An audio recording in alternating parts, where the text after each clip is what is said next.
Memento CEO Nathaniel Brown took to the stage today to praise Interpol and Tarvis security services for thwarting what could have been a major terror attack during his Safe Harbor convention last week.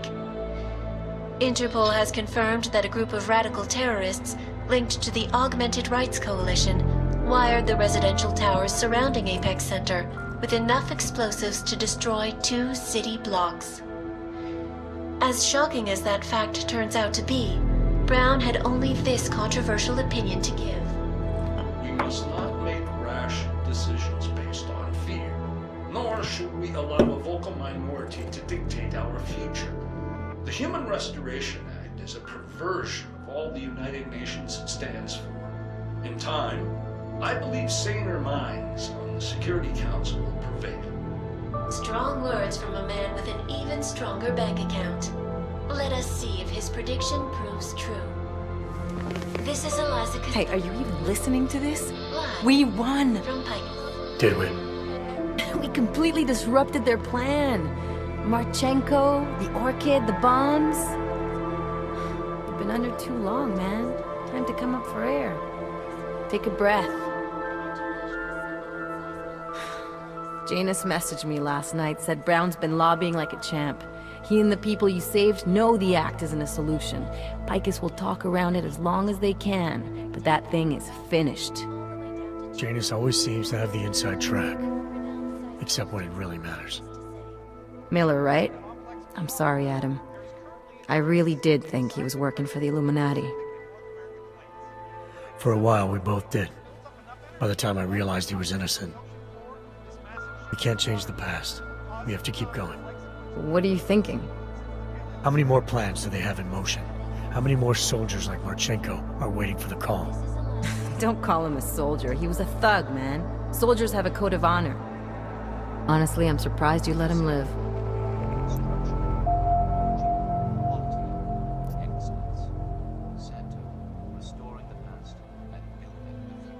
Wasn't my place to play judge and executioner, Alex. We should be concerned for every life, no matter how badly it's been lived.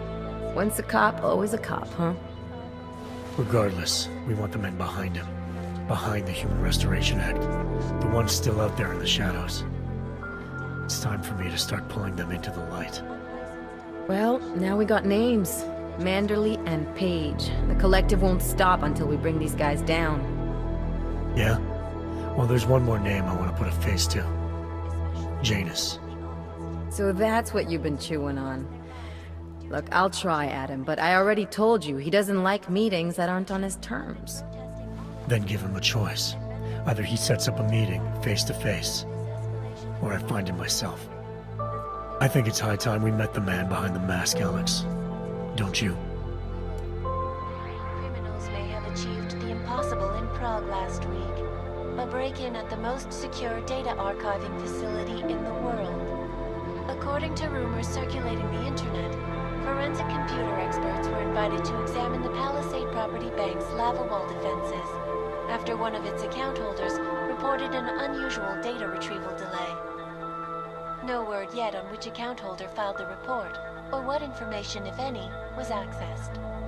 Palisade Bank Corporation owners released a statement earlier this evening, claiming that any rumors of a break-in at our highly secured facility are just that, rumors. Between you and me, folks, I think they doth protest too much. A coroner's report released in Prague today offers shocking new insight into the death of Dr. Talis Rucker, former leader of the Augmented Rights Coalition. Apparently, the primary cause of the doctor's death was the exceedingly high level of alcohol found in his system. No other toxins were present, nor were there signs of any suspicious activity. Sources close to Rucker tell me he had been struggling with alcoholism ever since becoming a public figure. I am sure I do not need to remind you folks that the organization he founded, the Augmented Rights Coalition, has been linked to last week's horrifying terror attack in London.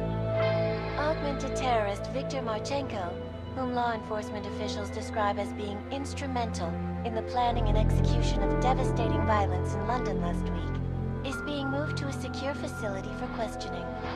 A long-standing member of the Augmented Rights Coalition, Marchenko has been very outspoken about his motives for the attack, claiming it was appropriate retribution for injustices suffered by the Augmented. I do not know about you folks, but there is only one question I really want the answer to right now. When will the United Nations pass the Human Restoration Act so that dangerous killers like Marchenko can no longer terrorize us? It seems not so long ago that Dr. Talis Rucker was on this very program, trying to convince all of us that his Augmented Rights Coalition was a non-violent organization. Today, of course, we are all a little bit wiser. It did not take long for ARC to reveal its true colors once Dr. Rucker was dead. Since last week's attack, the United Nations has officially labeled ARC a terrorist organization.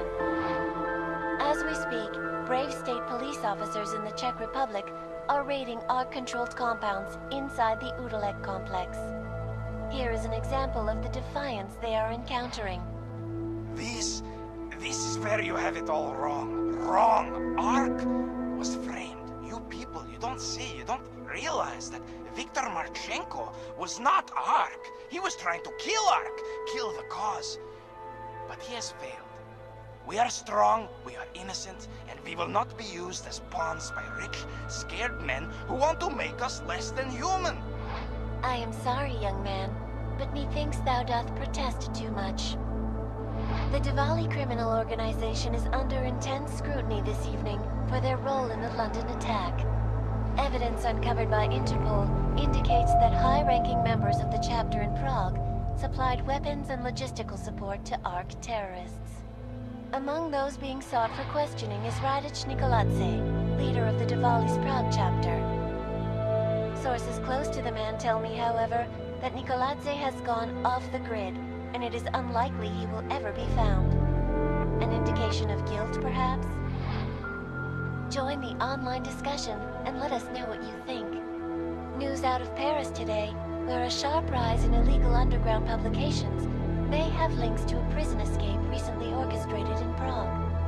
Last week, Czech state police were holding members of the underground news group Samostat on charges of disturbing the peace, human trafficking, and media terrorism.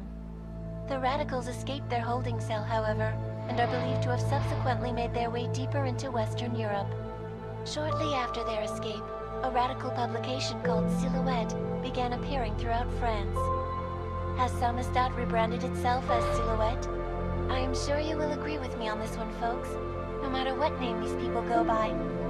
There is nothing more dangerous than the spread of false news. Turning our attention now to a more colorful story. A recent incident inside an illegal underground drug laboratory has led authorities to the heart of Prague's Neon operation. According to sources familiar with the new drug, the dangers of Neon had more to do with illegal distribution methods and criminal ties than with consuming the drug itself. Make no mistake, folks, Neon is illegal, and the dismantling of this laboratory is good news for everyone. However, some government officials have hinted to me that the drug may have therapeutic benefits, and if so, a government-approved version of Neon could be made available to the public eventually. Further testing will be required, of course, so only time will tell.